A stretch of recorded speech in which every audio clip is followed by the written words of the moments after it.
టెక్సాస్లో ల్యాండ్కి property tax డెఫినెట్గా ఉంటుంది. అది క్లోజ్ టు 1.5 నుండి ఐ థింక్ 1.3 నుండి 2% 2.2% ఉంది టెక్సాస్లో. జస్ట్ ప్రాపర్టీ ల్యాండ్ మీద జస్ట్ ల్యాండ్ మీద ప్రాపర్టీ ట్యాక్స్. ఇల్లుని యాడ్ చేసుకుంటే అది కౌంటీ, స్కూల్స్ అవి ఇవన్నీ ఇంకా 2.8 వరకు వస్తుంది.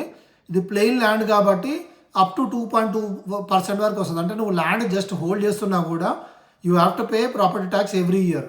ఇంకొక ట్విస్ట్ ఏంటంటే ఈవెన్ దో ఇది ప్లెయిన్ ల్యాండ్ అయినా కూడా కొన్ని జోనింగ్ రెస్ట్రిక్షన్స్ అండ్ హెచ్ఓఏలు కూడా ఉన్నాయి కొన్ని ఏరియాస్లో. సో ల్యాండ్ ఒకవేళ కొనాలనుకుంటే ఇవన్నీ చెక్ చేసుకున్నాగానే కొనాలి. మీకు కంటిన్యూస్ క్యాష్ ఫ్లో కావాలి అనుకుంటే మాత్రం రెంట్ లాంటిది. మీకు ల్యాండ్ ఉంటే మాత్రం పెద్దగా కంటిన్యూస్ క్యాష్ ఫ్లో అయితే రాదు. ఇంకొక బిగ్గెస్ట్ ప్రాబ్లం ఏంటంటే యూటిలిటీస్.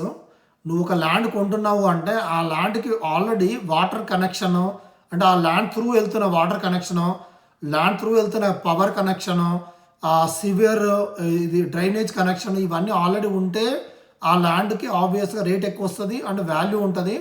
ఓకే, బట్ ఈ లైన్స్ ఏమీ లేకపోతే మాత్రం it will cost a lot. నువ్వు ఒకవేళ ఆ ల్యాండ్లో ఇల్లు ఏదో కట్టాలనుకుంటే ఈ యూటిలిటీస్ సెట్ చేసుకోవడానికి నీకు $50,000 నుండి $1 million వరకు కూడా పట్టొచ్చు. సో ఈ కనెక్షన్స్ ఒకవేళ ల్యాండ్ కొనాలనుకుంటే ఇది వన్ మోర్ ఇంపార్టెంట్ థింగ్. ఈ కనెక్షన్స్ అన్నీ ఉన్న ఏరియాలో ల్యాండ్ కొంటే అట్లీస్ట్ మచ్ బెటర్. ఈ కనెక్షన్స్ ఏవి లేకపోతే ల్యాండ్ వాల్యూ అంత ఈజీగా పెరగదు. ఇంకొక రెస్ట్రిక్షన్ ఏముందంటే జోనింగ్. ఈ టెక్సాస్లో ఏ లొకేషన్కి వెళ్ళినా కూడా కొన్ని జోనింగ్ రెస్ట్రిక్షన్స్ ఉన్నాయి.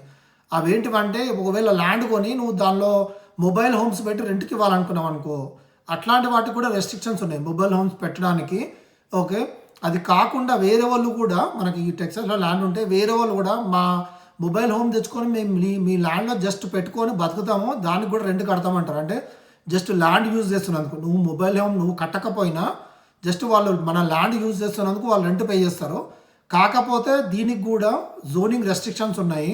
సో మీరు ల్యాండ్ కొనేటప్పుడు ఇట్లాంటి రెస్ట్రిక్షన్స్ ఏమన్నా ఉన్నాయా లేదా చెక్ చేసుకోండి. అట్లా